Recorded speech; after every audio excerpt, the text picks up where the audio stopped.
Sí, de acuerdo. Buenas tardes a todos y bienvenidos aquí de nuevo a esta sala de columnas.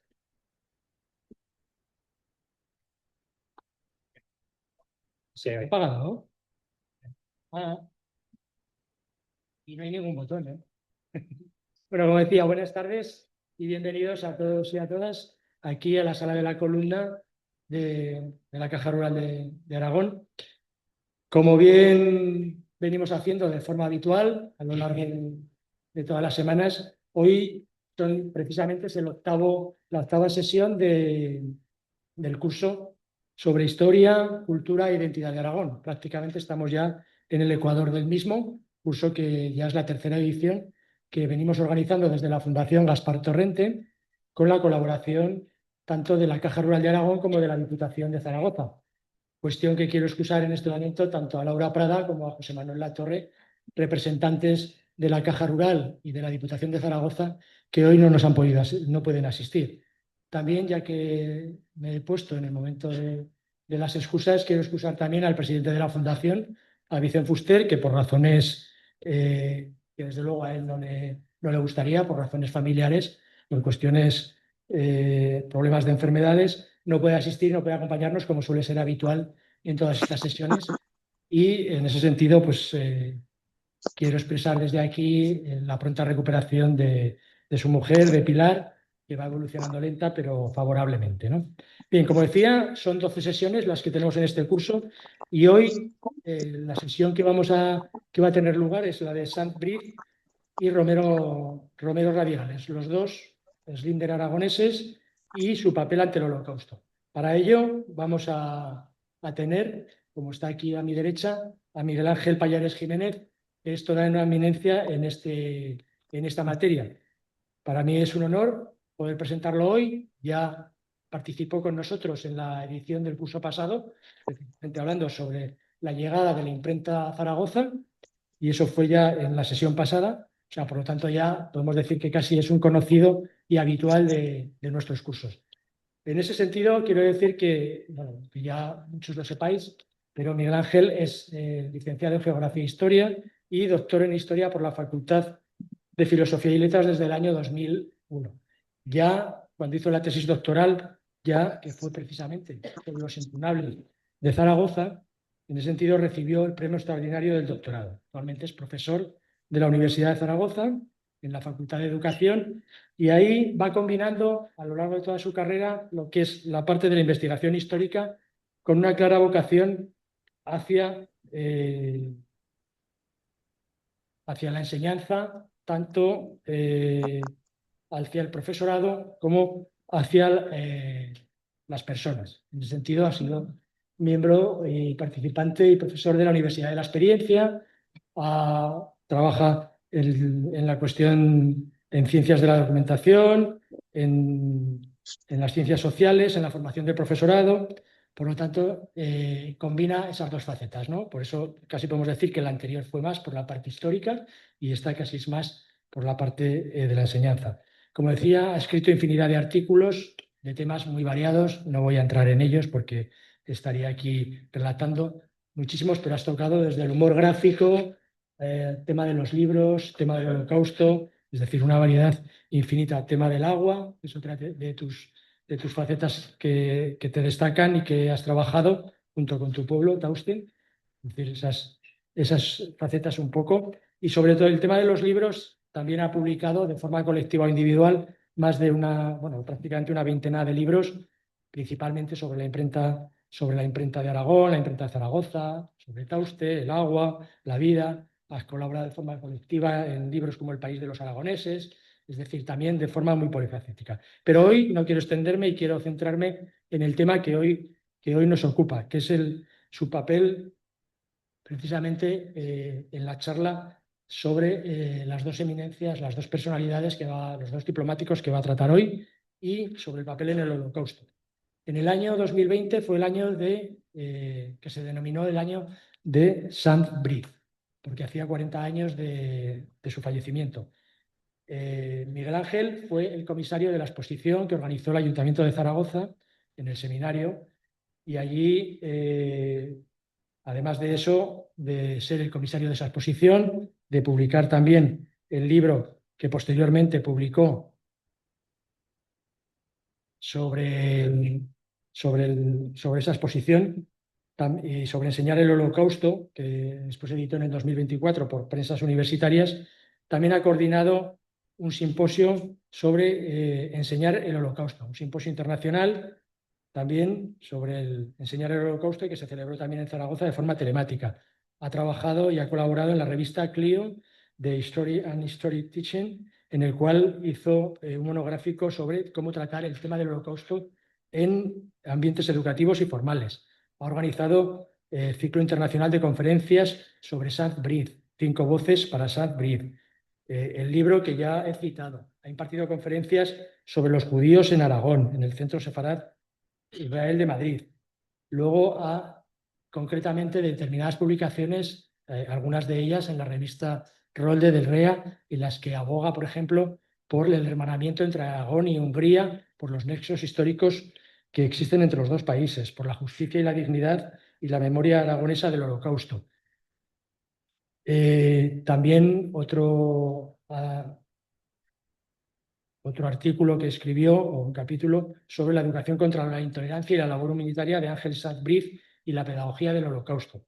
Es decir, toda una eminencia la que hoy tenemos aquí para impartir esta conferencia.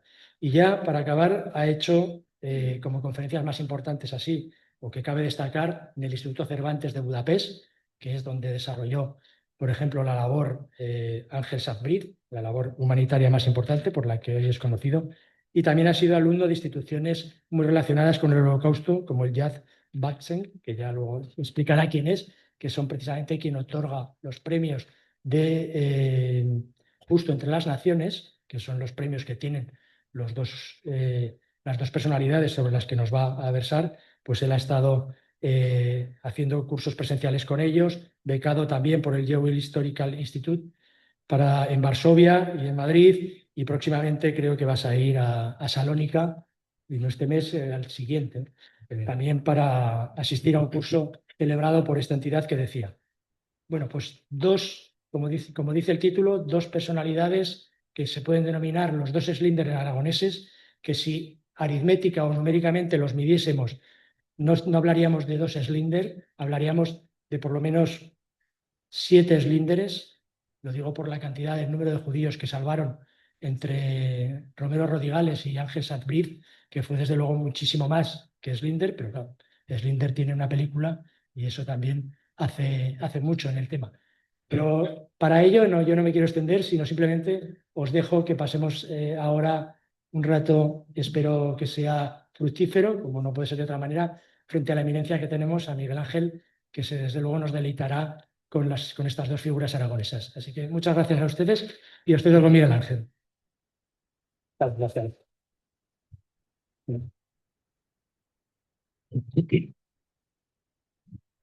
Bueno, ¿ya se me oye? Sí. Cuando se empieza a hablar mucho del currículo de uno, pues es que uno va acumulando años y va teniendo a la espalda pues publicaciones, cursos, etcétera, pues porque la vida corre. Me imagino que a los 20 años pues no tenía ni mucho menos este bagaje y bueno, pues esa es una de las razones.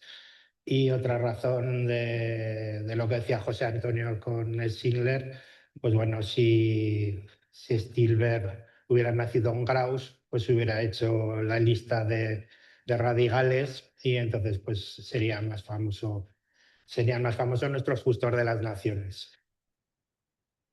En principio, cuando la Fundación Gaspar Torrente me invitó, a la que tengo que agradecer estar en este ciclo de conferencias y además pues por segunda vez, como ha dicho José Antonio, el año pasado ya estuve, me propusieron hablar sobre Sanprid y yo les dije que por qué no hablábamos también sobre Romero Radigales. Romero Radigales es el segundo justo de las naciones, que ahora les diré lo que es aragonés y me parece que es un personaje que lo tenemos que hacer aflorar por lo menos en nuestra tierra. No hay más que empezar con la película de Steven Spielberg. Es que veo un poco mal que me refleja. Fue grabada en 1993. La lista de Schindler estaba basada en una novela de este autor australiano, El arca de Schindler. Y es cuando nos enteramos la gente de a pie de que existían los justos de las naciones. Pues, ¿qué es eso? Pues es una persona que no es judía, que durante la persecución de las políticas nazis, fascistas, etcétera, que cundieron en Europa durante la Segunda Guerra Mundial, ayudó a los judíos. Esa, digamos que sería en dos palabras, quién son los justos de las naciones. Oscar Schindler lo es, pero no se crean que desde hace tanto. Cuando se hizo la película me parece que fue nombrado. El desconocimiento que teníamos de este tipo de figuras, yo pienso que viene dado también de la mano de que desconocíamos bastante sobre Israel. En el 93 solo hacía 7 años que el Estado español había reconocido a Israel. Y bueno, pues era un país que funcionaba por ahí, no teníamos, nosotros tampoco hacía tanto, salíamos de una dictadura, parece que estábamos tanteando un poco el mundo y no sabíamos que los gentiles, que llaman ellos, los judíos, a los no judíos, que habían ayudado en la persecución que tuvieron durante el Holocausto a esos judíos, pues eran reconocidos por el Estado de Israel. Es una ley que se hace en 1953 y que luego desarrolla Yad Vashem. Yad Vashem es la institución que trabaja, estudia, investiga, difunde el Holocausto desde el propio Israel. Es una institución estatal, hay un museo precioso sobre el Holocausto y se hacen cursos para profesores de distintos idiomas. Pues yo estuve en el año 2022 con la compañera Celia, que la veo al fondo, y bueno, pues es una forma de adentrarte en este tipo de cosas. Me ha preguntado gente, bueno, tú que eres historiador y que vienes de la Edad Media, ¿qué demonios haces trabajando el Holocausto? Pues bueno, lo que le comentaba de los años que te llevan por un lado o por otro, yo nunca hubiera pensado que iba a acabar en la Facultad de Educación, y en la Facultad de Educación se trabaja cuestiones de este tipo para desarrollar en los futuros maestros valores, cuestiones relacionadas con los derechos humanos, etcétera. Entonces, ¿qué caracterizó a los justos de las naciones? No sé muy bien si es justos de las naciones o entre las naciones. Se escribe de las dos formas. Yo lo pongo así porque me resultaba más corto a la hora de maquetar. Pues el coraje que tuvieron a la hora de apoyar a esos judíos en un momento de violencia extrema como fue la Segunda Guerra Mundial, sobre todo en Europa. No actuaron en contra de otras personas, no fueron perpetradores, o sea, no fueron gente que atacó a nadie, ni fueron cómplices, ni fueron de los que miraron para otro lado, que es, digamos, lo que hizo el grueso de la población. Pues ver que estaban deportando a judíos, y yo, como no soy judío, como en el poema, pues a mí no me va a pasar nada. No cobraron dinero, pusieron su vida en riesgo y fueron testigos de los sucesos. ¿Qué quiere decir esto? Tú puedes ser un judío que en Estados Unidos estás dando dinero a la Cruz Roja para que intente sacar niños de la Europa de la Segunda Guerra Mundial. Ese judío va a ser muy altruista, muy empático, etcétera, pero no va a ser justo de las naciones porque no estaba dentro del meollo. Por supuesto, una empatía con todo lo que se relacionó con las víctimas. Y para que se hagan idea, ahora hay más de 28.000 reconocidos, casi todos, el grueso son de la Europa central, de Polonia, de la Francia ocupada, de los Países Bajos, etcétera. De España veremos que hay muy pocos. Bueno, pues de los 28.000, Saint-Brie fue el número 121, para que se hagan idea de la relevancia del personaje. Las fuentes Yad Vashem, ya les digo, la institución que trabaja el Holocausto en Jerusalén, en Israel. En 2024 había casi 29.000 de más de 50 países, y los españoles ya ven que son bien pocos. Son una decena. Son una decena. Los que señalo en rojo y verde es gente que trabajaba en consulados, legaciones, eran diplomáticos o estaban ligados a las diplomacias. Entonces fue gente que estaba en nombre de España en alguna ciudad europea y que, viendo el percal, pues echó mano a las víctimas. A veces de una forma muy particular. Dice la Misdra, me parece que es, o el Talmud, no me acuerdo, alguna de las leyes judías, que quien salva a un hombre salva a la humanidad. Bueno, pues se puede considerar justo de las naciones a alguien que salvó solo a un judío. Y puede ser pues el caso de los primeros, ¿no? Ellos, a pesar de que tenían cargo diplomático, salvaron a unos pocos, pero digamos que el grueso, lo que decía José Antonio Acero, lo lleva a cabo nuestros paisanos, que son, digamos, los que más se mojaron de cara a esa defensa de los judíos en los países ocupados por los alemanes. Hay un par también relacionados con la diplomacia española que me imagino que con un poco de tiempo acabarán entrando, que son los dos que están señalados en verde. Eduardo Proper fue también un extraordinario diplomático. Se han oído a veces hablar de que Franco estuvo a favor de la salvación de judíos, no se lo crean. Proper de Callejón trabajaba en la Embajada de París. No tenía un cargo, creo que era primer secretario de la embajada, y empezó a expedir documentación para intentar salvar a esa gente que estaba intentando salir del cepo nazi, y la administración española lo castigó y lo llevó al norte de África. Él creo que no acabó siendo embajador nunca, o sea que en la carrera diplomática no se vio con buenos ojos, como luego veremos. Bueno, pues hablamos de estos dos personajes. Yo creo que de Sebastián Romero Radigales habrá mucha gente aquí que igual no había oído hablar. Yo tengo un conocido de Graus y sabe que hay una plaza en Graus, pero no estaba muy seguro cuál había sido su acción. Sabía que había salvado judíos, pero no sabía dónde, etcétera. Y los dos tienen sendas placas en Madrid, pues donde vivieron en Madrid. Cosa que es muy de alabar.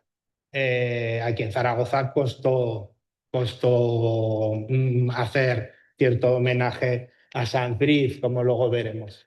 ¿Qué gente ha publicado sobre la diplomacia española? Esas personas que se mojaron en ese momento. Pues bueno, a mí me parece un señor libro el de José Antonio Lisbona, más allá del deber que supone el estar en un estado extranjero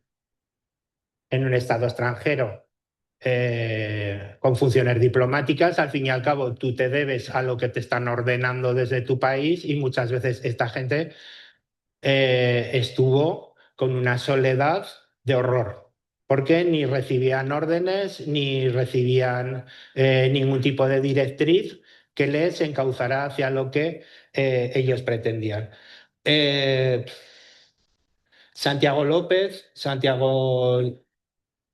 Rodríguez hizo una tesis sobre los judíos españoles en Francia durante el Holocausto. También es una persona que ha trabajado muy bien, y aquí con su director de tesis, con Enrique Moradillos, que ahora mismo pues, es una de las máximas figuras de la historia contemporánea, pues hizo estos 3 libros que yo pienso que son una bibliografía básica si ustedes se interesan en esto. ¿Cuál es el contexto? ¿En dónde nos encontramos para ver qué es lo que se estaba cociendo en Europa? Bueno, pues el contexto histórico, ya saben, los factores políticos socioeconómicos del ascenso del nazismo en Alemania. Ha habido una Primera Guerra Mundial devastadora, un periodo de entreguerras que ha seguido habiendo una violencia en Europa extraordinaria. Han surgido los fascismos, ha triunfado el comunismo en algunos países, definitivamente en Rusia. Hay una guerra civil en España, etcétera. Es un periodo muy convulso, y de donde sale muy fuerte la ideología nazi. La ideología nazi que se basa en el antiguo antisemitismo que cundía en Europa desde la Edad Media, y crea un enemigo común con unos argumentos racistas basados en un Darwin social, en un Darwin llevado a lo que es la raza humana, y que considera que hay una raza perfecta que es la propia y una raza que ensucia, que es la judía. Este tipo de cosas que igual le suena, porque como la historia va y viene, igual le suena, de que somos unos los buenos y otros pueden ser los malos. Pues bueno, en la Alemania nazi esta idea acaba siendo llevada a la práctica cuando toman el poder, que es en el año 33, y a partir de ahí hay una serie de restricciones extraordinarias respecto al colectivo judío. El que puede sale de Alemania, salen de Austria, que Austria aún no ha sido anexionada por Alemania. Y en el año 35 ya es la ley definitiva, la ley de Nuremberg, se define quién es judío, el que tiene unos de sus 8 antepasados ya entra en ese saco, no se les deja ir a la universidad, se les cierran comercios, etcétera, etcétera. Ya se acuerdan de todo este tipo de cosas que hemos conocido por estudio, películas, etcétera. No voy a insistir más.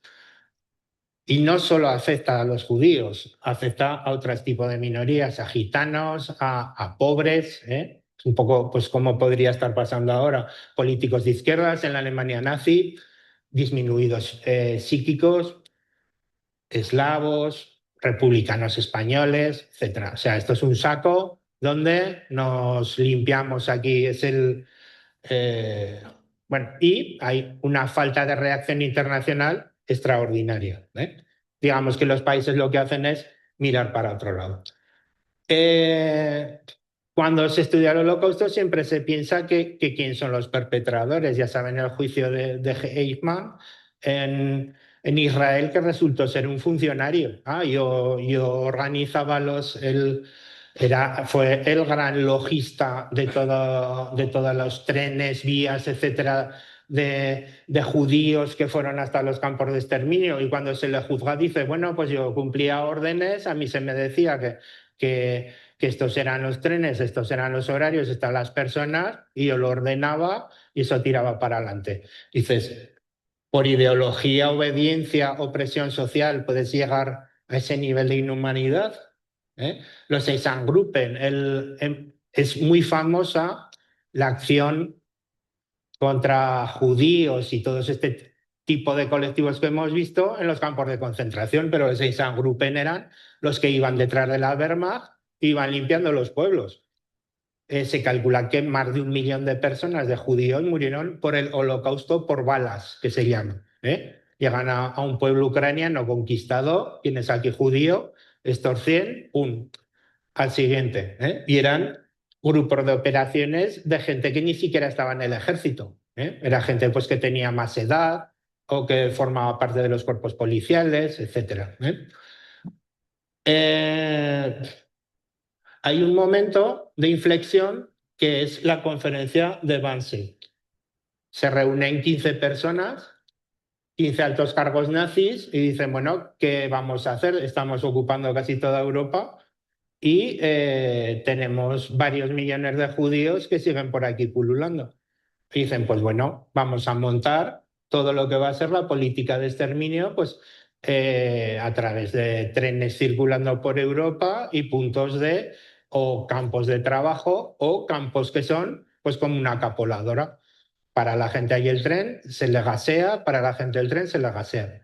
Pues podría ser tipo lo que era Treblinka. Treblinka murió 1 millón de personas y el campo podía ser 2 veces esto. Porque tal como llegaban, se gestionaba aquello. De los 15 que participan en la conferencia de Wannsee, 8 eran doctores. ¿Qué quiero decir con esto? Que lo de la educación que nos salvará, etcétera, de cara a unos tiempos más duros o a este tipo de ideologías, etcétera, pues no, pues no. 8 eran doctores, que a mí me parece extraordinariamente amoral. Bueno, ¿quién va a seguir trabajando en los países ocupados? Pues bueno, países colaboradores, como va a ser Hungría, como va a ser Croacia, como va a ser la Francia ocupada, etcétera. Yo pienso que están por levantar las cartas de todos los colaboracionistas que hubo en Europa que no interesó levantar cuando se acabó la Segunda Guerra Mundial. Yo pienso que sobre todo por Francia, porque la Francia de Vichy fue una purita vergüenza respecto a este tipo de cuestiones, ¿eh? Y bueno, pues ahí se echó tierra encima y aquí paz y después gloria, ¿eh? Y los sistemas de aniquilación, pues también los conocemos, esos campos que les digo, o de trabajo, de concentración, de exterminio, o los guetos. ¿Qué era un gueto? Pues bueno, en Polonia llegaron a vivir más de 3 millones de judíos.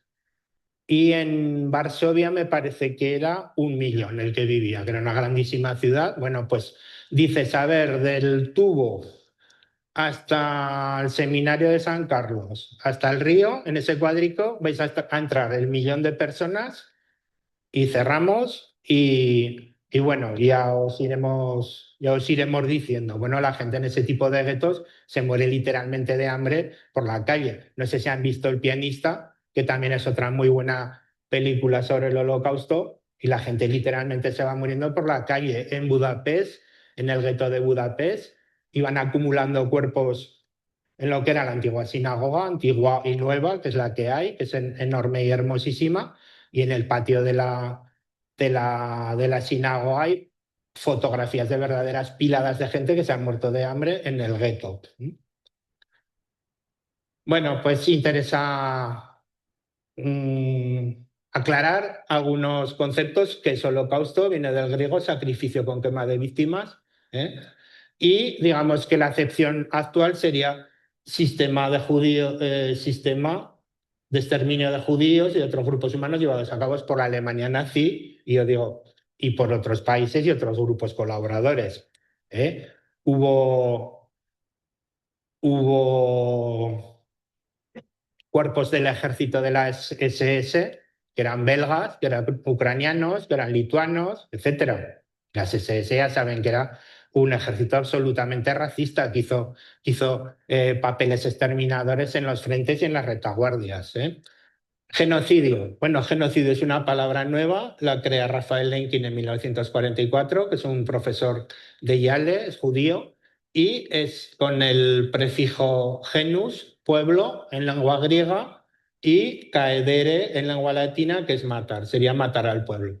El sentido del genocidio es la destrucción o tentativa de destrucción, intencionado por supuesto, en todo o en parte de un grupo racial, o sea, nacional, étnico, racial o religioso. ¿Qué es lo que efectúa el genocidio? Es el ataque a la diversidad, que si se fijan ustedes y lo aplican a la Alemania nazi, es todo lo que no sea blanco y de ojos azules, ¿eh? El ataque a la diversidad, a cualquier cosa que no sea igual que el grupo perpetrador. ¿Qué pasa con SOA? Que sí, literalmente quiere decir la catástrofe. Pues es el término que usan los judíos, ¿eh? Usan los judíos la SOA, es el gran holocausto del pueblo judío, y digamos que lo que hacen es dejar fuera a colectivos que también fueron muy castigados, como el romaní o gitano, ¿eh? Que ellos tienen el porrajmos o samudaripen. Sería, digamos, las palabras que coinciden con holocausto. De los judíos, o sea, de los gitanos, la diezma que hubo en Europa fue extraordinaria, ¿eh? En proporción, yo creo que incluso mayor que la del pueblo judío. Desde el punto de vista normativo, es un tipo penal que no protege tanto el bien jurídico de la vida, sino la clave de la condición humana, que es la diversidad, ¿eh? Cada uno es como es. Bueno, este es un modelo de vagón de tren, que lo tienen ahí expuesto en Yad Vashem. Y bueno, pues ¿qué consecuencias tuvo el Holocausto? Pues desaparición de millones de personas, lo que les decía de Polonia. En Polonia ahora quedan 10.000 judíos, ¿eh? Muchos después de la guerra volvieron a su casa. Existía un sistema político comunista, les habían quitado el piso, por vosotros se armó la guerra, tal cual. Bueno, pasaron a ser un colectivo muchas veces muy, muy aperreado también en esa etapa posterior de la guerra, y muchos se fueron o a otros países o a Israel. Un total de 6 millones de judíos desaparecieron, una destrucción de patrimonio material extraordinario, que luego veremos a la hora de tratar a romeros radicales con los sefardíes de Salónica, en lo que nos afecta como cultura hispana, miles de afectados y los juicios de Nuremberg, que digamos que fue otro punto de inflexión, esta vez de cara a la búsqueda de un derecho internacional, de intentar cierta justicia respecto al poderío nazi, cierta justicia que fue pues bueno, pues una especie de cosa ejemplar, ¿eh? Porque ya saben que muchísima de los grupos, colectivos, etcétera, nazis, por ejemplo, de presión económicos, pues siguieron funcionando después de la guerra tranquilamente, ¿eh? Y lo que vino después, que fue hasta aquí hemos llegado y vamos a intentar que esto no vuelva a pasar, es la Declaración de los Derechos Humanos, que digamos que son hijo de todo esto que ha sucedido en estos años. ¿Por qué enseñar el Holocausto? Bueno, tratar el Holocausto en las aulas con el rigor histórico contribuye a la consecución de prioridades políticas globales por medio de la educación. Esto es lo que pensamos. Esto es lo que pensamos desde un sistema democrático, con el objetivo de promocionar derechos humanos, fomentar la ciudadanía mundial y el desarrollo de una cultura de la paz y la reconciliación. ¿Qué quiero decir con esto? Pues que los nazis también educaban a sus niños, serían con otros criterios. Nosotros pretendemos que con los nuestros, en nuestro marco democrático, esto funcione de esta manera. Con su estudio se demuestra, con el estudio del Holocausto, la fragilidad de toda la sociedad, de las instituciones, se destacan aspectos de la conducta humana, se perciben peligros de prejuicios, las discriminaciones, se profundiza en el poder de las ideologías extremistas y en la posibilidad del ser humano ante situaciones adversas. ¿Qué pretendemos en magisterio? Pues que nuestros profesores salgan con un sentido crítico de las cosas, que no te vendan las motos, que no te vendan mensajes simples, que no te den soluciones sencillas para problemas muy complejos, etcétera. Bueno, pues ese sería nuestro ideal. Aquí ya saben que todo lo adaptamos a la Agenda 2030, a los Objetivos de Desarrollo Sostenible, pues digamos que tanto Sandriz como Radicales serían ejemplos para trabajar el Holocausto, pues desde puntos de vista de la educación, por supuesto, y luego desde lo de ese 16 que tiene relación con la paz, la justicia y pues las buenas relaciones internacionales. Lo que sí quería comentarles antes de entrar en tema con nuestros hombres es que el caso de Sandriz pues es un hecho diferenciador que singulariza a la comunidad diplomática de España en el seno de la sociedad húngara. Y esto lo dijo José Ángel López Jorrín, que es un ex embajador en Budapest.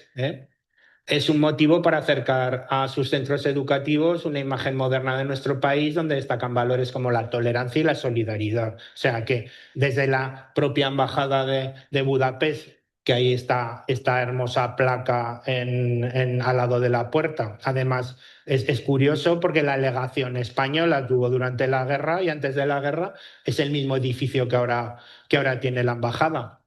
Y hay una placa enorme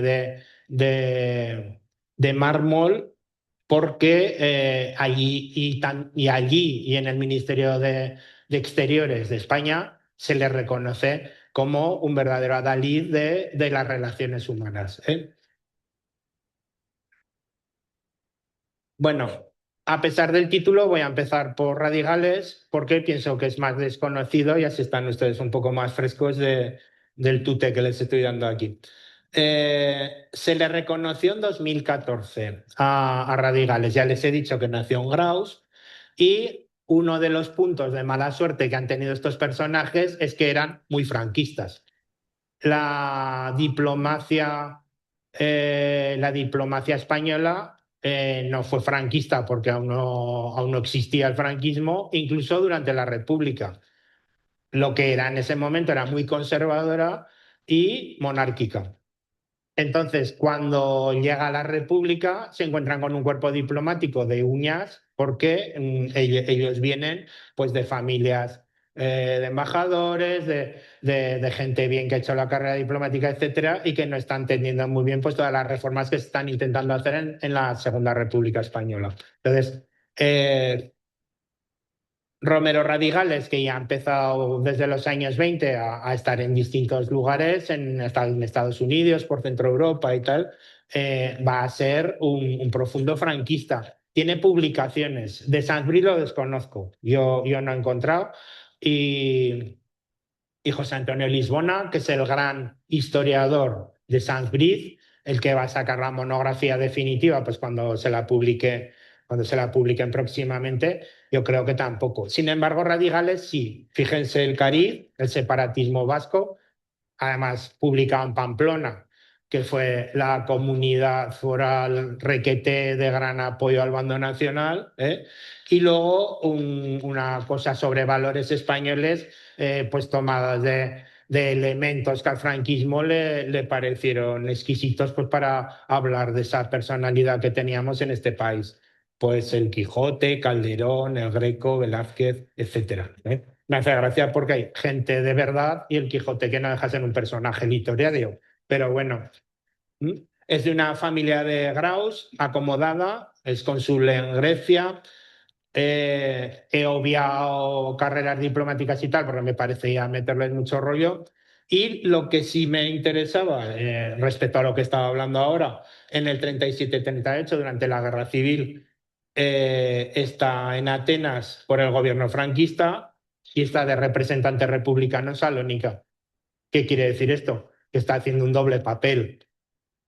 Serrano Sanz también, cuando está en Londres, cuando ha empezado la guerra, desde el Madrid republicano lo llaman para decirle que no lo está haciendo bien, porque están viendo que algo está pasando. La diplomacia española durante la Guerra Civil fue un verdadero caballo de Troya para el bando republicano, ¿eh? Hubo muchísimo soplo, muchísima información que pasó de un lado para otro. Bueno, pero este señor acaba la Guerra Española y sigue allí en Grecia. Cónsul oficial, cónsul general en 1943. Los diplomáticos españoles que hacen cosas, digamos, legalmente o alegalmente en Europa, que podría ser este y podría ser Sandbridge, eh, para salvar judíos, hacen constar a las autoridades alemanas que existe un Real Decreto de 1924, que es cuando está gobernando el directorio militar comandado por Primo de Rivera, en el que se le concede la nacionalidad a gente que ha estado protegida por España. No se nombra a los sefardíes, no se nombra a los sefardíes, pero digamos que los sefardíes saben que sí se pueden acoger a este decreto. ¿Qué hace este decreto? Se da nacionalidad española a la gente que tiene documentada su linaje desde la expulsión de los judíos. Pues sí, mis antepasados vinieron de Aragón, se instalaron en tal sitio y pido estos papeles. No hubo mucha gente, yo pienso que porque faltó publicidad, que se hiciera la doble nacionalidad por Europa. Sin embargo, luego les va a ser la barca salvavidas a muchos de ellos, porque van a poder alegar que son españoles y que no les pueden hacer nada de cara a una deportación o lo que sea. ¿Qué es lo que pasaba con este Real Decreto? Que en el año 30 se extinguió. Cuando a las autoridades de Budapest y a las autoridades nazis, Sanz Briz dice, cuidado, que yo necesito pasaportes para mis sefardíes, él sabe que este Real Decreto está extinguido. O sea, él está trabajando también en la legalidad, pero digamos que es una carta que tienes en la manga que estás utilizando, ¿eh? En un momento tan tramposo, pues tampoco nadie va a afinar. A mí lo que me resulta curioso es que en un mundo tan brutal como el de la Segunda Guerra Mundial, hubiera semejante cuidado con los papeles internacionales, con la protección de según qué colectivos, con los pasaportes, etcétera. A mí me resulta curioso, pero realmente existió, ¿eh? justo en el año 40, Michel Molliot hizo un estudio de el colectivo sefardí de Salónica, que ahora les contaré.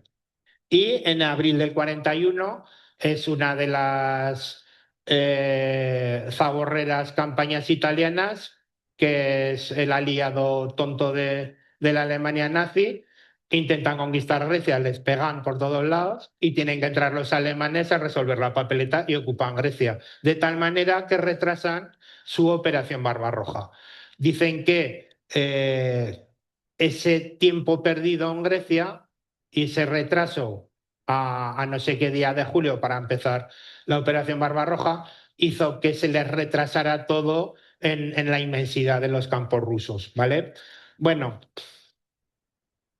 hay libros sobre la situación de los judíos cuando entran los nazis a Alemania. O sea, entrada de nazis a algún país y rápidamente limpia hacia o exterminio por balas o hacia campos de concentración o concentración en los distintos guetos de las ciudades, etcétera. Bueno, pues aquí son dos supervivientes que escribieron sus experiencias en esa Grecia atroz. Y este es el libro que les decía sobre Salónica. Salónica era una ciudad que prácticamente era sefardí. Vivía un colectivo de unas 50.000 personas que eran de origen español, eran de los judíos que salieron en 1492, pues cuando los expulsan los reyes católicos. De tal manera que las sinagogas pues se llamaban Cataluña, se llamaban Castilla, se llamaban Aragón. El estudio etnológico este es precioso, hay canciones en español, hay guisos que podían ser fritadas que hacían nuestras madres, etcétera.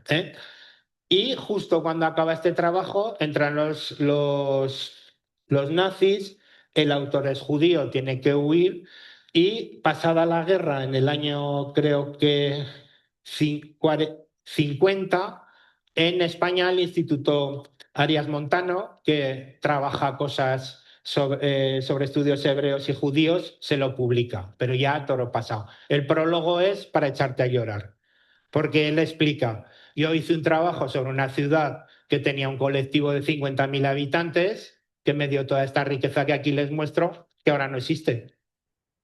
O sea, creo que quedaron unas 1.000 personas de esa. O sea, imagínense Huesca, que desaparece. Fue una pérdida para la cultura hispana extraordinaria. Ya les digo, cuando estuvimos en Yad Vashem, en Israel, curso para profesores españoles, pues bueno, nos presentaron en vídeo a este señor que había sido un sefardí de Salónica y que había sobrevivido a Auschwitz. Él tenía 90 y tantos años, una cabeza estupenda y por cosa de COVID y tal nos habló por videoconferencia si no hubiera venido a hablarnos. Y era pues como si nos hablara un documento medieval, porque hay muchas palabras que aquí ya no las usamos, pues laborar en vez de trabajar, la mujer en vez de la mujer, pero perfectamente lo entendía. Es este hombre que tenía, ya les digo, una cabeza extraordinaria, se tradujo la Odisea y la Ilíada a la lengua ladina, al sefardí. Bueno, él nos estuvo contando que con 10 años pues hablaban español. Dice, ustedes le llaman ladino, nosotros le llamábamos español, porque lo hablaban en casa, hablaban hebreo, porque era la lengua litúrgica. Ya saben que el hebreo era una lengua muerta hasta que se independiza Israel. Era pues como el latín cuando se utilizaban las iglesias, era una lengua litúrgica. Sabían griego porque vivían en Grecia y sabían francés porque era lo que se enseñaba en la escuela. O sea que un niño de 10 años hablaba 4 idiomas que aquí no hablaría ni medio en aquellos años, porque me parece unos colectivos con unos fondos culturales extraordinarios. Bueno, pues ¿en qué consistió la acción humanitaria de Radicales? Ya les digo, en marzo-junio del 43 salen 48.000 judíos de Salónica a Auschwitz-Birkenau.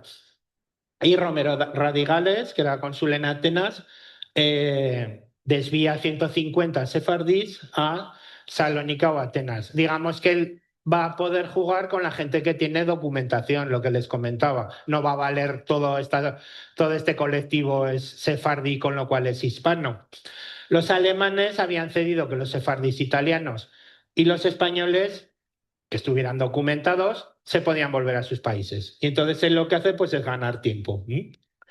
Eh, con 510 que contaban con ciudadanía, él consulta al ministro Jordana y lo que les comentaba del franquismo.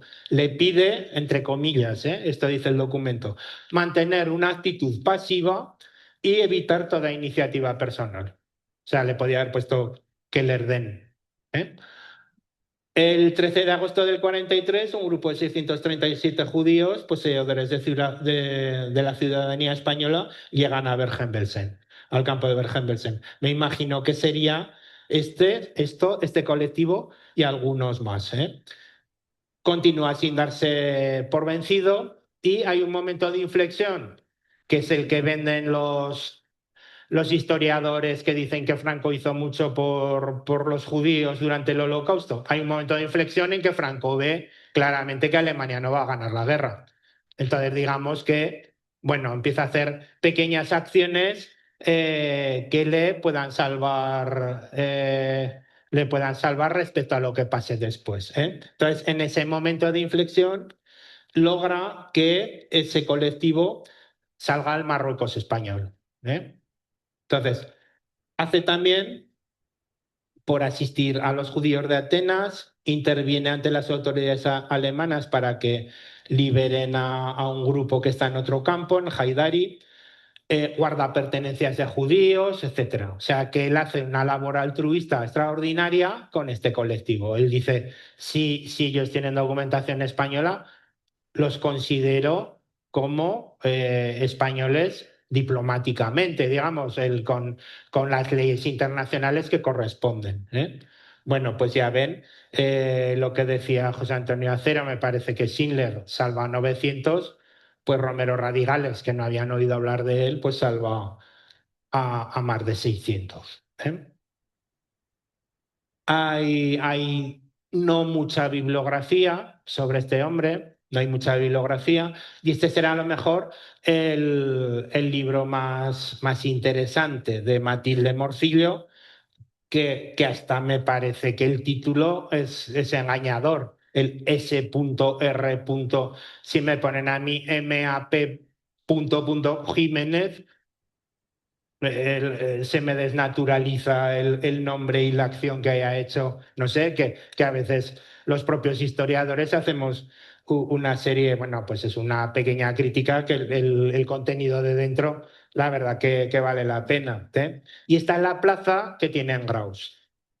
Está en la plaza que tiene en Graus. Es la que les digo que la gente sabe, pues que ahí hay una pues, tabla informadora, una placa informadora y pues la gente sabe que salvo judíos en, en Grecia. Pero bueno, ya les digo que a mí me parece interesante hacerlo aflorar aquí para que lo vayamos conociendo más. Y el que es más conocido pues es pues Sanskrit. También Sanskrit ha tenido la ventaja de haber nacido en Zaragoza. También de haber sido de una familia acomodada. Ya saben que Sanskrit venía del famoso Bazar X, que estaba ahí en el Coso. Será una familia que tuvo la primera gran superficie de Zaragoza y que tenía un hermano que era diplomático y él se hace en la única promoción de diplomáticos que hubo durante la Segunda República. Bueno, pues esta sería un poco la Zaragoza de entonces. El Bazar X era de la familia, él va a estudiar a Escolapios. ¿Se acuerdan de esta manzana? Yo me acuerdo por los pelos que pasaba por ahí el tranvía. Y esto es un dato que ni siquiera la familia recordaba. Es que empezó derecho en nuestra universidad. En nuestra universidad.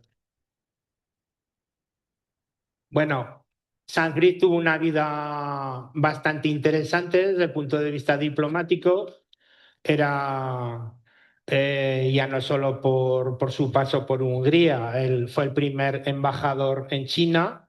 Recuerden que Franco no había muerto. China era el segundo país comunista más peligroso del mundo mundial y acabó su vida en Roma. Era una persona muy católica y en el periodo que estuvo, cuando él fallece, pues llega a conocer tres papas. Ya saben que muere Juan Pablo, no, Pablo VI y luego vienen dos Juan Pablos así muy seguidos.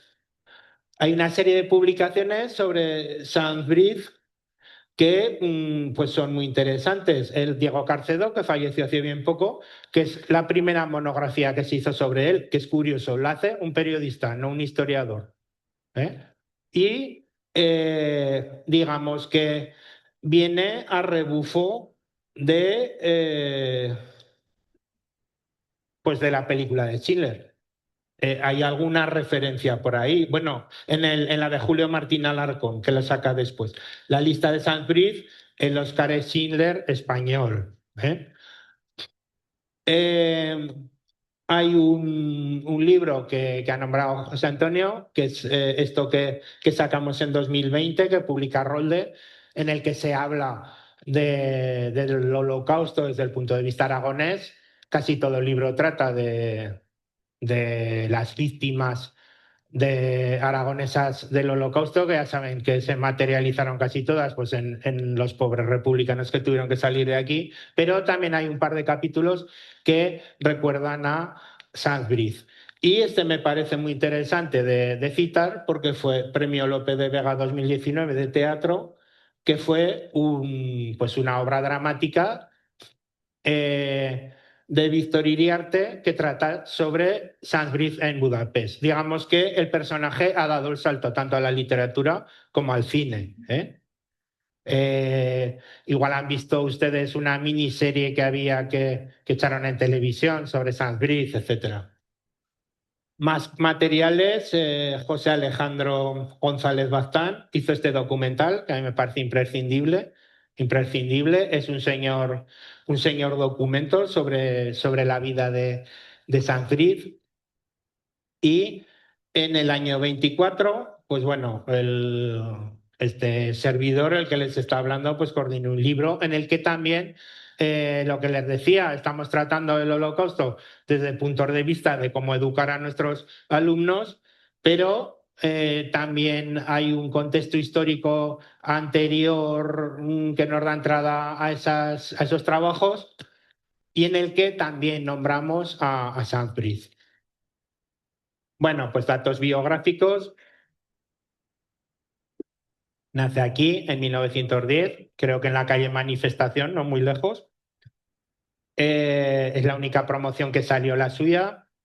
Participa en la Guerra Civil. Cuando vuelve de Londres, se queda en el bando nacional. Y hace un trabajo posterior en Egipto después de la guerra. Y en el año 42 es nombrado secretario de la Legación de España en Budapest, siendo ministro Miguel Ángel Mugiro. Legación, digamos que sería el paso inferior a embajada, o sea, sería pues como una sub. Y el ministro era pues el que se encargaba de esa legación. Miguel Ángel Mugiro yo pienso que acabará siendo justo de las naciones porque fue una persona que denunció muchísimo la situación que se estaba viviendo de los judíos en Budapest y en Hungría al gobierno franquista. Y él tenía un campamento de chicos judíos protegido por la Cruz Roja. Digamos que la Cruz Roja y otras instituciones internacionales intentaban meter mano en ese caos que era la Europa de entonces. Y desde 1920 está el regente Miklos Horthy, que es un señor que es militar, que ha derrocado un gobierno muy breve comunista que ha habido en Hungría, que no deja que vuelva el heredero del trono húngaro, por eso es regente. Y desde 1938 el que está, digamos, en el eje de Italia y de Alemania, pues empieza a disponer leyes antisemitas en Hungría. En 1944, ese aliado que tienen los alemanes, que no es nada fuerte, que se está viendo en la retaguardia que le están llegando los rusos y que está horrorizado ante la situación de que la guerra la vamos a perder, bueno, pues ante esta situación los alemanes ocupan Hungría. Hasta ese momento, a pesar de las leyes antisemitas magiares, no había habido una persecución, no había habido una persecución, no se había matado a judíos. Pero en este momento en el que gobierna Don Stoichai, llega Adolf Eichmann, que es el que les digo del juicio en Israel en los años finales de los 50, que es el gran logista de todo el exterminio nazi, y prepara con cuatro alemanes, prepara toda la logística de drenar de judíos Hungría. De tal manera que del 44 al 45 llenan los campos de concentración de judíos húngaros. Se calcula que más o menos 1 de cada 10 judíos muertos en los campos de concentración son húngaros. O sea, que la acción fue de una efectividad extraordinaria. Y ya en octubre entra Ferenc Alassi a gobernar. Ferenc Alassi era el jefe de los cruciflechados húngaros, que eran los nazis húngaros. Un iluminado que decía que hablaba con la Virgen. Ya saben que Hungría es católica rodeada de países ortodoxos, con lo cual su catolicismo es muy acérrimo, y un verdadero asesino. Todo eso que se habla de los presos ataos, matar a uno y empujar a los dos al río, eso lo habrán oído. En Budapest hay una playa, una dársena en el Danubio, que es enorme allí, que está llena de zapatos de bronce, y representa a ese tipo de ejecución masiva que hacía esta gente, que son los colaboracionistas de los que hablaba antes. No solo fueron los nazis, en cada país hubo colaboracionistas, pero de una forma exagerada. Entonces, dicen que una de las crueldades era atar a dos, matar a uno y tirarlos al agua. El muerto arrastraba al vivo. Y les hacían descalzarse porque en el mercado negro esos zapatos eran muy vendibles en ese momento. Bueno, pues en junio de 1944, Sandbridge es encargado de negocios de la legación. ¿Qué quiere decir encargado de negocios? Es el que gobierna la legación mientras no está el ministro, que es el primer cargo que tendría que haber en una legación, porque a Muguiro se le reclama desde Madrid. Y a partir de ahí, pues digamos que encabeza una acción humanitaria basándose en el decreto que les decía de protección a sefardíes. Entonces, ¿qué es lo que hace? Él expide pasaportes, expide una especie de visados que también son alegales. Tú no puedes hacer un papel para una familia. Los papeles de identificación son personales. Él empieza a meter gente en su casa, empieza a meter gente en la embajada y empieza a alquilar casas en Budapest para ir colocando bajo bandera española a judíos que se han acercado a la legación española pidiendo socorro. De esta manera, pues él logra pues salvar a varios miles de judíos. Vamos a entrar un poco más en... Este es el edificio de la antigua legación, que ahora es la embajada. Esta es la placa que les digo, enorme de mármol. Fuimos a ver si habíamos llamado para ver si nos dejaban echar fotos. Y prácticamente cuando llegamos nos echaron la alfombra roja, salió a recibirnos la embajadora, el representante de los judíos en Budapest, porque Sandbridge allí es Dios. Cosa que aquí no pasa. El instituto bilingüe húngaro-español que hay en Budapest, el salón de actos se llama Sandbridge. Para que tengan un poco, hay una avenida que se llama así, hay un monumento, hay una grandísima pintada muy cerca de la sinagoga, que es esto. Este es Miguel Ángel Mugiro, que era el ministro que les digo que estaba antes que estaba encabezando la legación y que cuando él vuelve a Madrid pasa a encabezarla como encargado de negocios Sanz Briz. En Budapest se crea un enorme gueto, enorme más por población que por espacio. Ya les digo que siempre los espacios son muy constreñidos y de ahí se va drenando y sacando gente con los trenes, con esos vagones que hemos visto que tenían colgados en Yad Vashem. Admirable desde el punto de vista de un historiador que la Alemania que se está cayendo a pedazos porque se la está comiendo Rusia y los países aliados siga manteniendo ese ritmo de logístico para acabar con los judíos. Es que es una verdadera obsesión, ¿eh? Una verdadera obsesión. Bueno, lo que les comento, el infierno de Budapest, en lo que hace pues es pedir esos pasaportes, esos documentos en los que incluye varias personas y hace un ardiz que no sé si yo creo que lo conocerán porque es conocido. La, las autoridades le dejan que expida 200 pasaportes. Entonces él expide hasta 200, pero con la letra A. 200A, o sea, 1A, 2A, tal cual. Y luego empieza a expedir 200 pasaportes con la letra B. Es muy difícil que coincida en un control alguien con el pasaporte 50A y 50B. Esa letra que aparece ahí, pues parece que sea un código que nadie entiende muy bien, de estas cosas que pasan en un pasaporte, pero digamos que lo que hace es multiplicar hace una jugada maestra con esa limitación que le han hecho para dar pasaportes.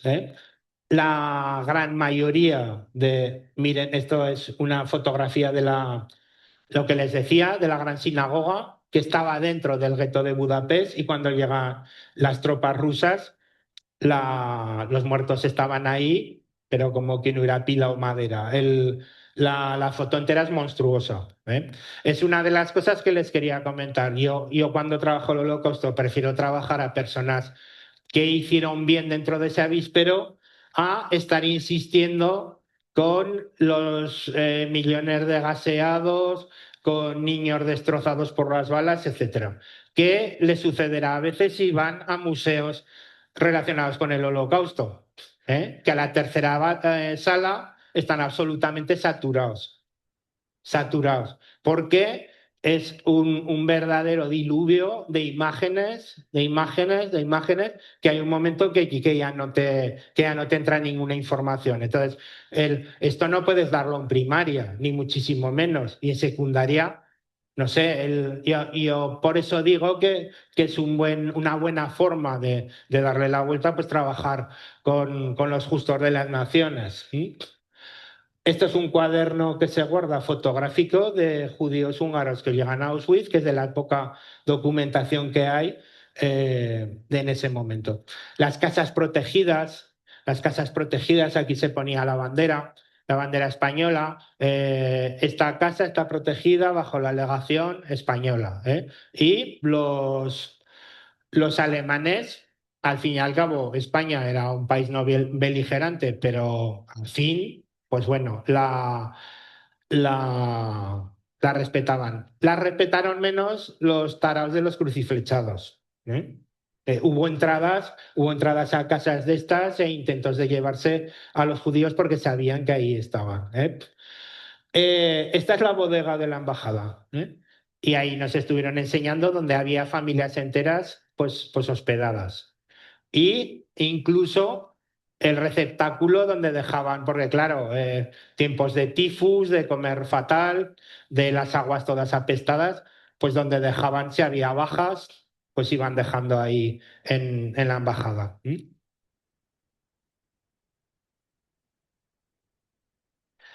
Bueno, pues lo que hablábamos, el Ángel de Budapest hace ese esfuerzo Se calcula que pudieron salvarse como unos 5.000 personas. Hay algún autor que lo ha bajado escandalosamente. Los que le he nombrado, pues en la bibliografía, pues dicen que no, que está documentada la gente que fue salvada. Y hay un reconocimiento en Budapest. Esta fotografía está dentro de la embajada, este monolito está en su avenida. Esta lápida en el suelo, en la gran sinagoga, que vienen los nombres de gentiles, de no judíos que les ayudaron durante ese tiempo, es el segundo que está apuntado, detrás de Wallenberg, que fue un personaje sueco que trabajó muchísimo por la salvación de judíos, que además tuvo un final muy infeliz porque cuando entran los rusos desaparece y se cree que lo consideraron como un doble agente y ya no se supo más de él. Él sí que había salvado bastante más gente con muchísimo dinero. Además, Suecia había sido un país que también había estado pasando a cero a Alemania, etcétera. Bueno, y aquí en esta oficina donde estaba él, pues estuvimos echando un café con la embajadora, que es una cosa que yo jamás hubiera pensado. Eh, Anunciada Fernández de Córdoba, me parece que era. Bueno, el certificado que Yad Vashem da a los justos de las naciones, ya ven que viene parte en hebreo, parte en inglés, pues es ese en el que se reconoce pues como un personaje querido, admirado, para siempre registrado en la memoria del pueblo judío, que me parece una cosa muy, muy bonita.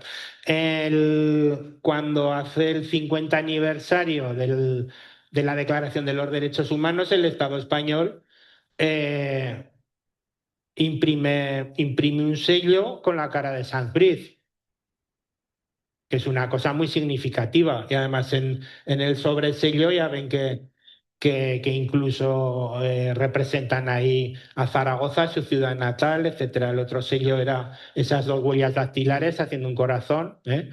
Y este es el busto que se guarda en el Ministerio de Asuntos Exteriores. Cosas, ya hemos hablado de la lápida en la sinagoga, la avenida Ángel Sanz Briz en Budapest, y bueno, y en Zaragoza pues tiene un busto. ¿eh? Tiene un busto que el año pasado me quedé admirado de que le hicieron un homenaje a los chinos porque había sido el primer embajador español en China. Y estaba esta plaza a reventar de gente, que era admirable. Me pareció una cosa. Bueno, lo que les decía, Ángel Sanz Briz salta a la literatura, con lo cual pasa a ser un personaje de leyenda. Hay una autora que también trabaja sobre él, Erzsébet Dobos, en Hungría, y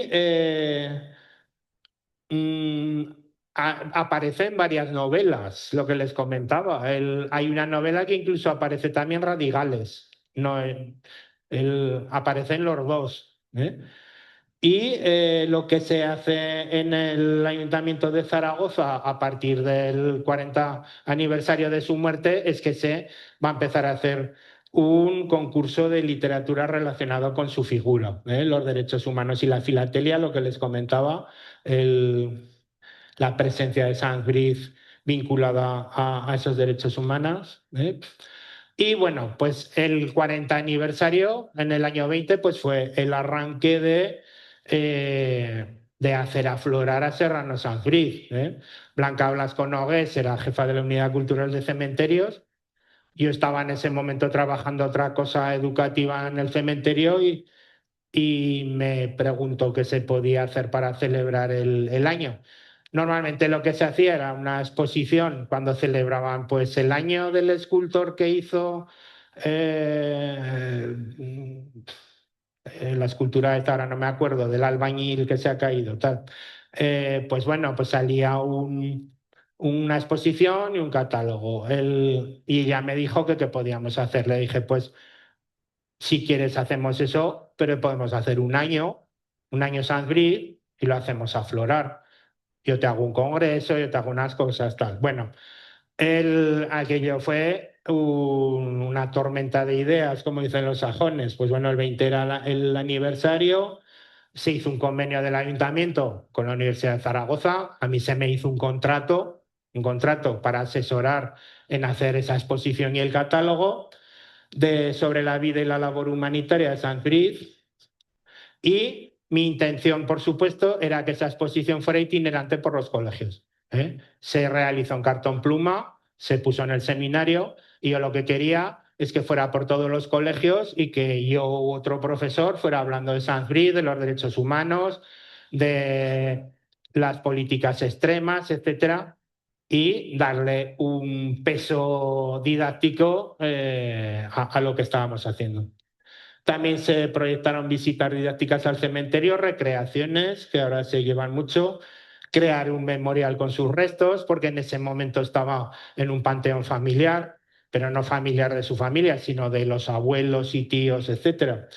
Y curiosamente no estaba en la lista de personas ilustres del cementerio de Torrero en ese momento. O sea, unos trípticos que daban ahí en la portería y tal, Sant Gris no estaba.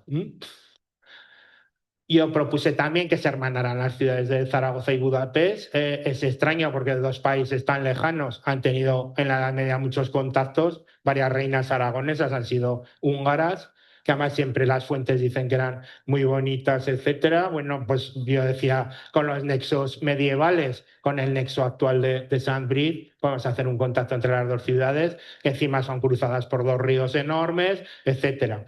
A mí me pareció una muy buena idea crear una fundación Sant Brit. Y yo lo que les comento, iba a preparar un congreso en la universidad. Y bueno, el concurso literario de relatos Ángel Sanz Briz, que iba a patrocinar el cementerio. Bueno, pues el año 2020 empezó el COVID. Y entonces, pues casi todo de esto, pues se quedó en el camino. El hermanamiento, el ayuntamiento le vino muy bien para decir que en momento de COVID, pues para qué te quieres incomodar. Y lo que sí hicimos el 40 aniversario con un congreso que tuvimos que hacer por videoconferencia, que yo pienso que sería uno de los primeros de España, porque en octubre de 2020 no viajábamos aún. No viajábamos y yo, por ejemplo, no me hubiera ido de Zaragoza para nada. Vamos, estábamos en ese momento. Bueno, pues fue un congreso que fue un éxito y que dio lugar a varias publicaciones. Esta fotografía, que no me acuerdo porque la he puesto aquí al lado, pues bueno, yo me hice fotografiar, lo llaman, es como un parque de las comunidades judías que fueron afectadas por el nazismo en Israel o que desaparecieron, porque muchas comunidades llegaron a desaparecer. Bueno, pues yo me hice una foto con lo que era Budapest. Eh, la exposición, el catálogo, pues se llevó a cabo, pero al año siguiente. Y se llevó también a cabo pues un memorial, donde se enterraron los restos. Y se acabó la diversión, llegó el comandante y mandó parar. Blanca Blasco dejó de estar en su plaza porque estaba enferma, cambiaron de jefa de servicio y apareció esta señora que se dedicó a bombardear todo lo que habíamos hecho en el tiempo anterior. ¿eh? Entonces a Josian Pastor y a De Uña los echó de- del concurso literario. A mí me estuvo, no voy a decir la palabra porque es un taco, pero para que me entiendan, a pesar de que había sido el comisario del año San Brit, cuando lo inauguraron ni fui, porque se empeñó en no darme catálogos de la exposición. Entonces me constaba que estaba teniendo catálogos toda la peña, familia, gente del ayuntamiento, etcétera, y yo no. Tuvo que llamarle de alcaldía para que me pasara Carmen Forga catálogos. La segunda vez que vi a esta señora, que era uno de los actos de Sainsbury's, vino a decirme que mi discurso había sido largo. Que pensara que es el cementerio su cortijo, pero bueno, pues se muere por echarse una foto con la familia Sainsbury's, etcétera, y ya les digo, la exposición no ha ido ni a un solo colegio. De hecho, la exposición de Cartón Pluma ha desaparecido. No se han hecho representaciones, no se ha hecho ya nada. Es el segundo o tercer momento de mala suerte de Sainsbury's, junto con haber sido un personaje franquista, etcétera. Ya saben que Sainsbury's no pudo recoger el premio de Justo de las Naciones cuando se le dio, que era durante el franquismo, porque Franco no reconocía el Estado de Israel. Entonces, quien lo recibió fue la viuda, eh, pues cuando ya había sido reconocido el Estado. Y a el sumum, y sin ninguna vergüenza, y atacando a la propiedad intelectual de forma extraordinaria, Todos Santos hubo una exposición de mi exposición en la que se cambió la cabecera y no se me nombró. Entonces lo denunció aquí porque las verdades, bueno, si duelen, ahí están. Yo desde luego he seguido trabajando. A mí esta señora no me va, ya me metió la piedra en el zapato, ya no me la meterá más. Hicimos este encuentro de 5 voces para Sainsbury's que me pareció extraordinario. Vino un hijo para abrirlo, el único hijo varón, Juan Carlos. Hubo que retrasarlo un día porque José Antonio Lisbona, el historiador que les digo que está haciendo esa monografía, se fastidió el pie el mismo día y hubo que dejarlo para el último día de mayo. Vino José Alejandro González a hablar de su documental, que ya les digo que si lo pueden ver me parece una obra extraordinaria. Vino el autor de la obra teatral que les he comentado, que también fue una maravilla de ella. Además, yo creo que aquí en la sala hay gente que vino a todas estas charlas. La del literato fue una ponencia magistral. Y el Bos, que es la autora húngara, pues no vino, pero nos habló por videoconferencia a los que estábamos allí. Más cosas que hemos hecho, pues bueno, en el año 2023 yo hice una tournée por sitios húngaros donde hablan español, en institutos, universidades, etcétera, pues hablando de Sainsbury's. Es el momento en el que ha comentado José Antonio Acero, pues que estuve en el Instituto Budapest, hablando también de qué manera los gustos de las naciones nos pueden hacer trabajar una cosa tan dura y tan triste como el Holocausto desde un punto de vista docente más que asuste menos a nuestros niños a según qué edades. Ya saben que infantil no se puede tratar este tipo de temas, primaria hasta el final y, por supuesto, secundaria sí que ya se pueden tratar.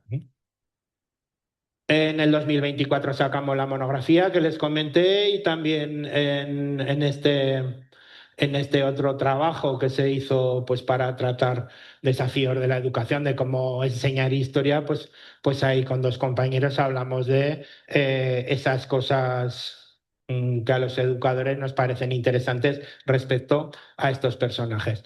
Les voy a decir una cosa que también va con la educación, que es la trivialización de los temas relacionados con el Holocausto. Hay muchísima tontería de esta colgada por internet. Yo no sé en qué está pensando la gente.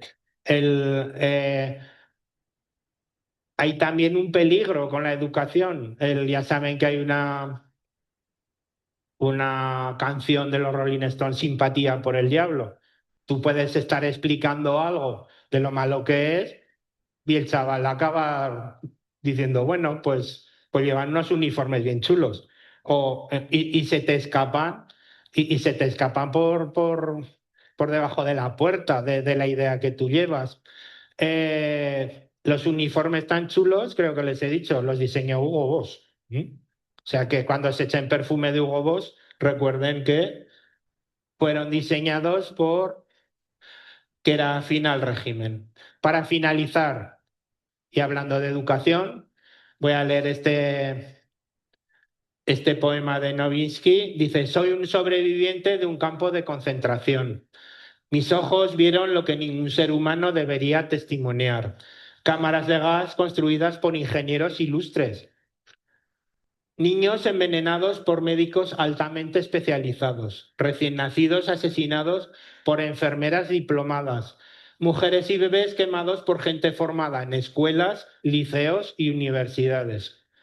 Por eso, querido profesor, dudo de la educación y le formulo un pedido: ayuda a sus estudiantes a volverse humanos.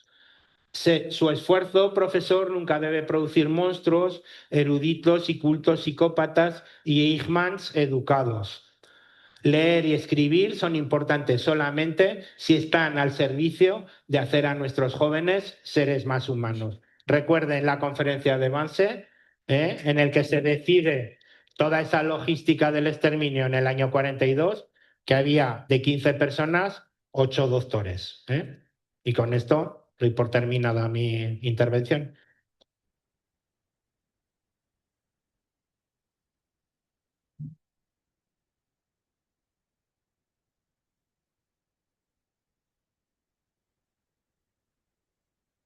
No sé qué hora es. Ah, vale, ¿lo dices tú? Si hay alguna pregunta, encantado contesto, y si no lo sé, pues no. Sí, me parece que ha levantado antes. Yo creo que ha levantado antes, sí.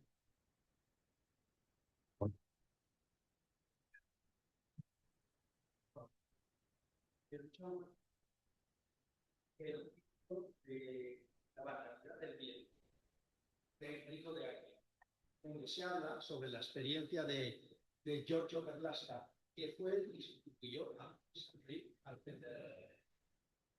creo que es un dato importante. Ah, Debe de figurar. Es decir, es un hombre que figura. Cuando Ángel Sanz abandona la delegación, que es a finales de diciembre, noviembre de 1944, le sustituye Giorgio Perlasca, que no era diplomático, no era un hombre del régimen, no era de nada. Simplemente era un comerciante que acertó a pasar por allí, tenía sus negocios en Hungría, pero vio la situación y se implicó. Se implicó hasta el extremo de correr el riesgo de su vida. Ese libro creo que es fundamental, ¿eh? Es mi opinión.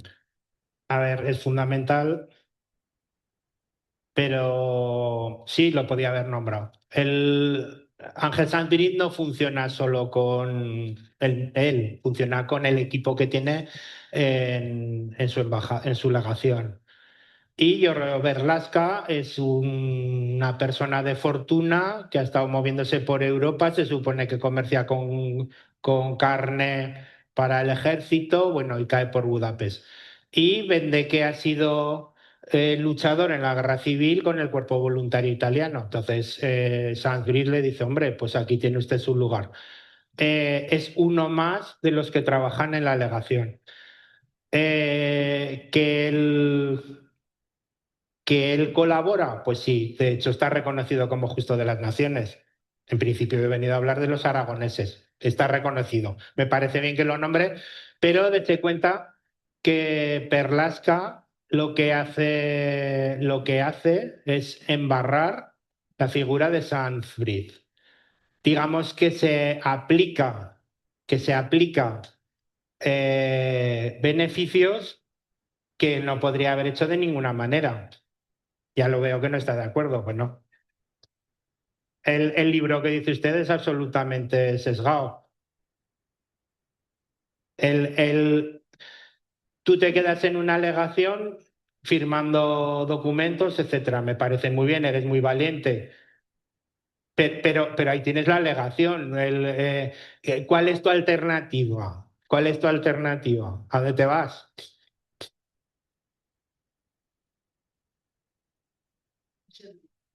Lo, Jaime Bando es uno de los sobrevivientes rescatados por las bases de Giorgio Berlasca y de Strapani. Reside en Barcelona. Residía. ¿Qué edad tenía Jorge Bandor? O menos. Su madre ya estaba muerta. A ver, pasa mucho en el Holocausto que se da muchísima importancia al testigo. Muchísima. Por ejemplo, en Yad Vashem han estado distribuyendo a los pocos supervivientes que hay del Holocausto, pues para que nos hablen a los profesores, etcétera. El recuerdo de uno es el recuerdo de uno. Eso no quiere decir que pasará lo que pasara. Perlasca es el que estaba yendo por las casas a llevar alimentos. Eso no quiere decir que fuera el que los pagara o el que estaba poniendo la bandera de la legación española en esa casa, porque Perlasca no tenía ninguna autoridad. Entonces era la cara conocida. Y un niño ve la cara conocida. Igual Serrano Sanz no pisó esa casa nunca, pero eso no quiere decir nada. Perlasca embarró a Sanzbriz. Fue uno de los elementos de las distintas malas suertes. Se ha acabado con la señora, pues de las distintas malas suertes fue que Perlasca además se hiciera muy famoso. Perlasca tiene una fundación en su ciudad y Sanzbriz no la tiene. Es una de las cosas que se propuso en el año Sanzbriz y el ayuntamiento pues hizo como con el hermanamiento pues que está el COVID. Tenemos alguna palabra más, ¿no? Sí, por ahí había... Buenas tardes, gracias por la exposición. Ha habido una cosa cuando ha comentado que los judíos de Grecia, Salónica, no decían ladín, hablaban de español. Sí. ¿Qué significa la palabra ladín? Una persona taimada, una persona oscura, una persona que te va a engañar. Ese es el ladino, se identificaba al judío. ¿Qué significa la palabra marrano? Un cerdo. ¿Cómo se llamaban los judíos? Marranos. ¿Qué significa chueta en balear? Chuleta, cerdo. Entonces, todos estos, digamos, epítetos que son totalmente deleznables, que injurian siempre a la razón. Ladino, chueta. Ya, puede tener... Ellos no dicen ladino. Aquí sí se ha dicho.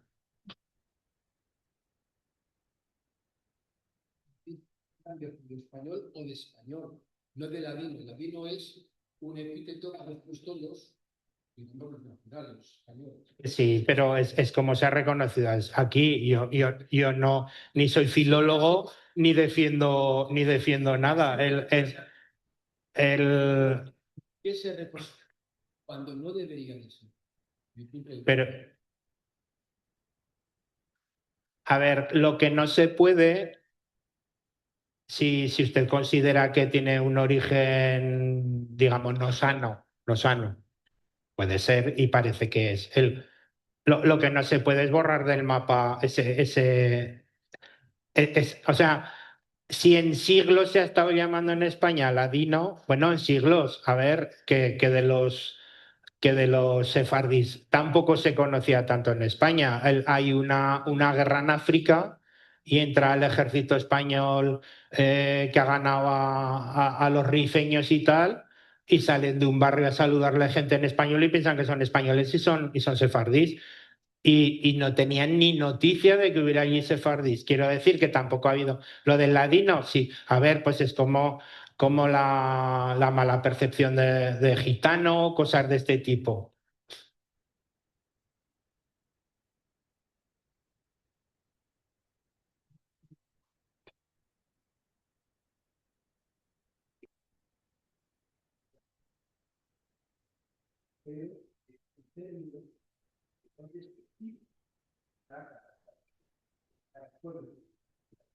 Fíjese que es despectivo hasta judío.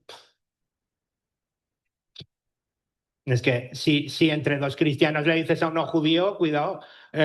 Entonces, claro, no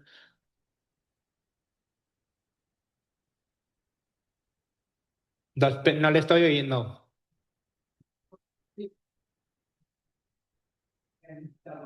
Sí. Y cuando empezaron a meterse con con Israel, con los judíos, yo me levanté y dije, pero ¿por qué ese odio? Y me dijeron, porque mataron a Jesús. Digo, es que yo soy descendiente de judíos y me echaron de la casa.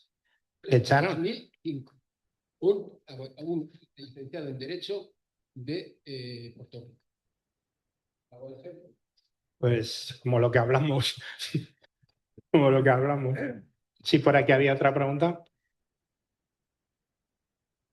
Espera, que había otra. Sí, sí, la RAE tiene un montón de acepciones.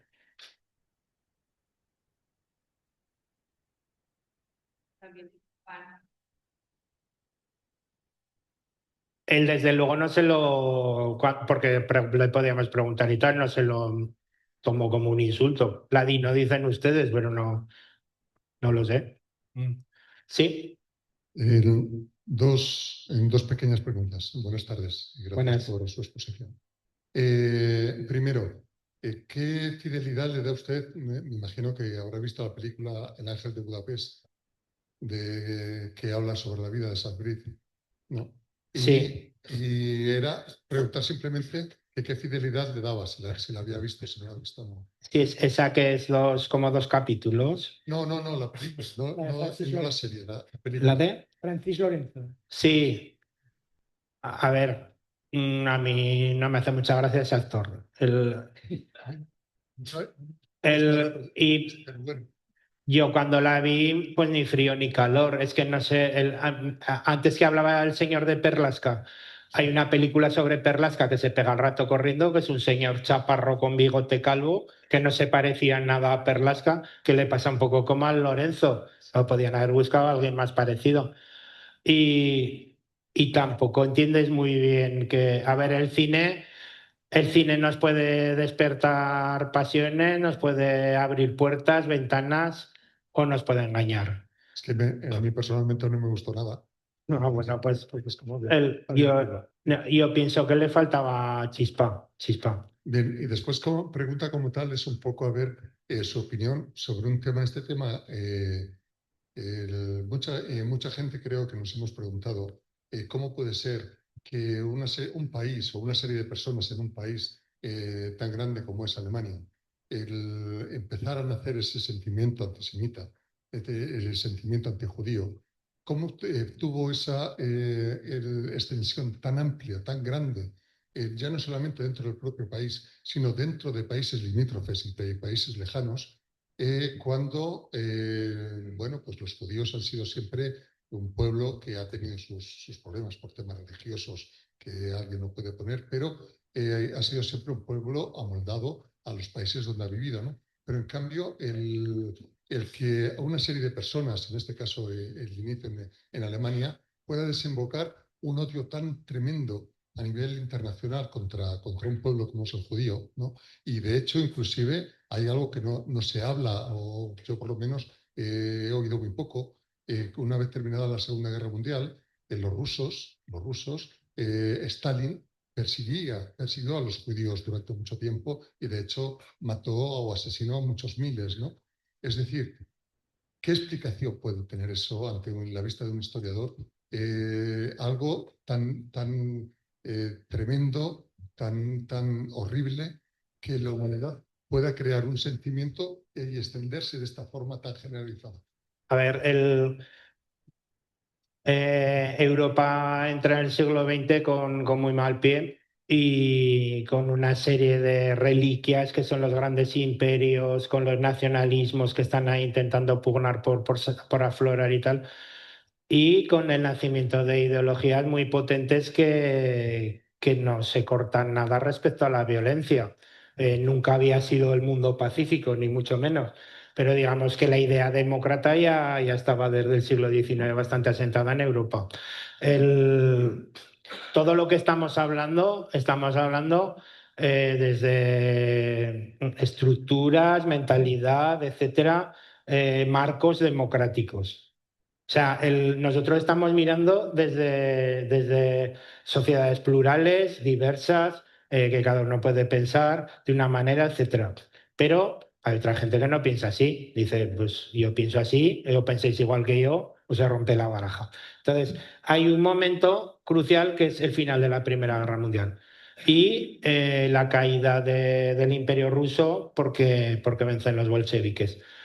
Europa se horroriza ante la revolución bolchevique, que no triunfa solo en Rusia, triunfa, por ejemplo, también en Hungría un poco de tiempo, e incluso también en Alemania otro poco. Y hay como una reacción, no como una reacción que no se encasilla ni mucho menos en ningún marco democrático, que salta ese marco democrático. Son el fascismo en Italia y el nazismo en Alemania. ¿Cuál es el paso que da más allá el nazismo? Pues el nazismo tiene una base ideológica, racial. Claro, ahora en un debate en Madrid me dijeron, pero de la raza sí está demostrado que no. Sí, está demostrado ahora, pero hace 50 años no, o por lo menos había gente que creía que no.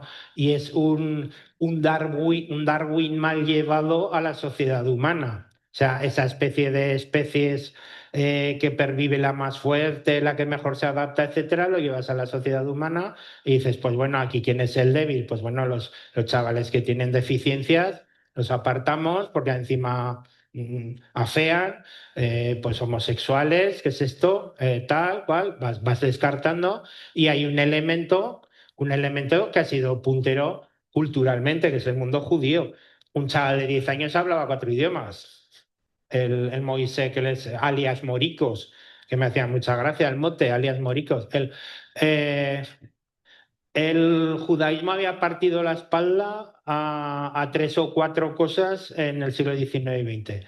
Freud a todo lo que se pensaba sobre la cabeza, Marx a todo lo que se pensaba de historia y economía, Kafka respecto a qué puertas y ventanas tiene la literatura y qué podemos tratar y qué es literario y qué no, etcétera. Hay varios judíos que rompen la.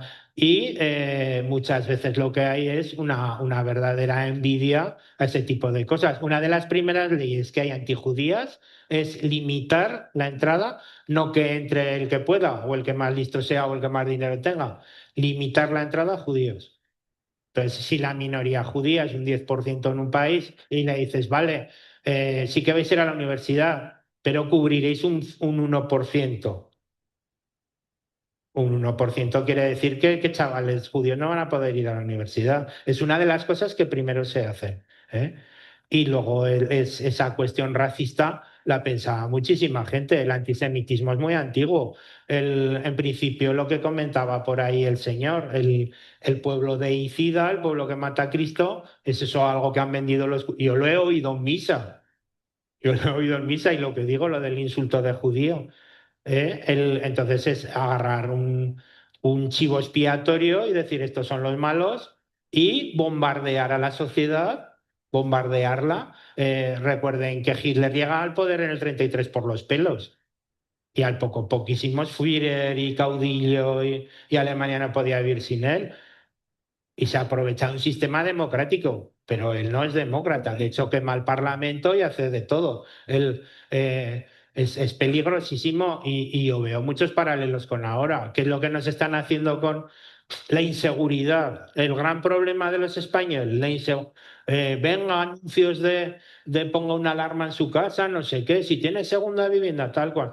Hay un momento que dices, ostras, yo tengo que ir con una pistola por la calle. O, a ver, los españoles primero, ¿respecto a quién?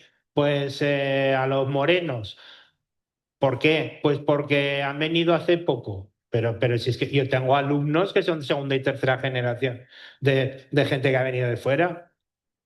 Naín, Naín que aquí podía ser un santo canonizado, es musulmán y es de Ceuta, es tan español como nosotros. Entonces, hay cosas que están bombardeando y que a mí me recuerdan muchísimo a los prolegómenos del arranque del nazismo.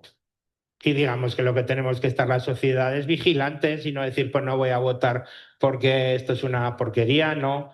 Es que ese mismo tipo de ideologías son las que ensucian a el sistema democrático. Dicen, va, si esto es este gobierno es ilegítimo, están gobernando por pucheras. Gracias. Vamos.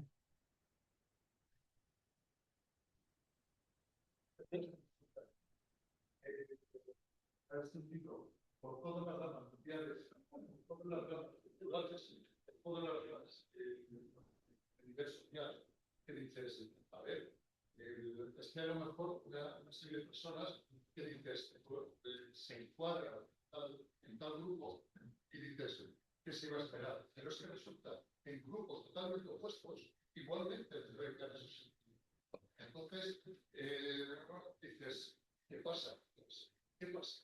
Es decir, ya no se puede decir, es que los que son así, tienen estos sentimientos que resulta que los que están enfrente en melodías son diferentes, tienen unos sentimientos parecidos, similares. Tienen parecidos. Eso es muy Sí. peligroso. A ver, un segundo, que si no, no, más que nada porque aquí tenemos hora y queríamos también terminar con las intervenciones que haya habido a través de telemáticas. Sí, bueno, realmente hay cuestiones que ya casi ahora durante el coloquio pues, se habían planteado aquí y prácticamente han quedado contestadas. Pero bueno, yo quizá solo destacaría, pues bueno, por parte de Ángel, que hace también alguna reflexión de actualidad hacia si el concepto genocidio que se ha empleado en el caso, en la realidad del holocausto judío y demás. Si no podría ser también aplicable a otras situaciones que están acaeciendo hoy día, como lo que está pasando en Palestina, o incluso retrotrayéndonos un poco históricamente pues, a lo que han hecho otros dictadores con sus propios pueblos, ¿no? Stalin, Franco, Pinochet, etcétera. Si ese concepto de genocidio pues, debería ser también un poco planteado en esos términos y aplicable a esas realidades. A ver, genocidio nace la palabra en el 44, pero creo que es una palabra aplicable a situaciones violentas que han sucedido en el mundo desde entonces. Si se estudian situaciones anteriores, a lo mejor puedes dudar porque no tienes toda la información, posible. Claro, los asirios destrozaron al pueblo babilonio. Pues bueno, lo que no sabemos ahí, pero en situaciones relacionadas con la historia contemporánea, por supuesto, pues colectivos indefensos, colectivos apátridas, ha habido también incluso situaciones religiosas, situaciones incluso étnicas. Me estoy acordando ahora del país este africano, ¿cuál fue? Los Hutus que destrozaron a medio país. En Camboya, con los Yemeres rojos, que se cargaron otro medio país. Todo esto son situaciones que, por supuesto, se pueden considerar genocidio. Al fin y al cabo, a quien estaban haciendo desaparecer es al diferente. ¿Quién es el diferente? Alguien que no es o como yo o que no piensa como yo. Pues nada, lo dejaríamos aquí. Lo único sí que añadir simplemente, Miguel Ángel ha hecho referencia a un libro editado por Rolde de Estudios Aragoneses, el de Justicia y Dignidad, Memoria Aragonesa del Holocausto. Pues bueno, ese libro hoy no lo tenemos aquí, pero en la próxima sesión pues traeremos ejemplares para que pues, todos pues lo compren, que es muy bueno. Aquí, lo tendremos a vuestra libre disposición gratuitamente para que pues eso, sea también un poco una forma de extender esa necesidad de conocimiento y de compromiso con el saber. Así que nada, esa cuestión queda ahí puesta.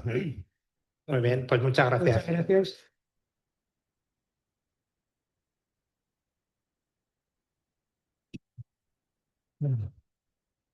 Bueno, si acaso, antes de despedirles, simplemente les recuerdo que la sesión de la próxima semana será también en este mismo lugar. ¿Qué hora es?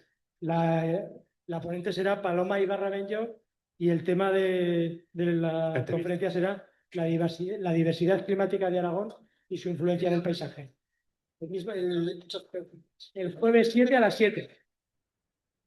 Hay un punto que les parece que debe leerse y es muy